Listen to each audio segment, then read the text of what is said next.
திருச்சபையில வந்து இருந்துட்டு இங்க இருந்து வரக்கூடிய வசனங்கள் உங்களுக்கு பசுமையான புல்லை போல இருக்கும், அமர்ந்த தண்ணீர் என்று உங்களை நடத்தும்.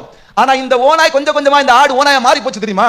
கொஞ்சம் கொஞ்சமா இந்த ஸ்தோத்திரம் ஜெபத்தை விட்டு, வேத வாசிப்பை விட்டு, திருச்சபை காரியங்களை விட்டு விட்டு விட்டு விட்டு ஓனாயா மாறி போச்சு இல்லையா? இந்த ஓனாய் மாம்சத்தை எப்படி யோசிக்கிறோ அதே போல இங்க இருந்துகிட்டு இருக்க நினைவெல்லாம் அங்க வீட்டை பற்றி தான் இருக்கும். இருக்கிறது எங்க?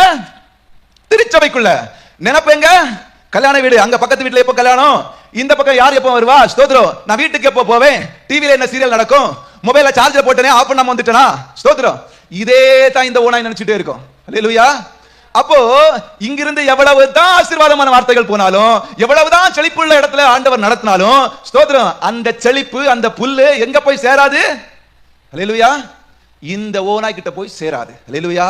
திருச்சபையிலே முதலாவதாக காணாமல் போன ஆடுகள் யாருங்கிறத கண்டுபிடிக்காம, அல்லேலூயா, ஆமென், அந்த ஆட்டுக்கு தேவையான ஆகாரத்தை நாம கொடுக்க முடியாது.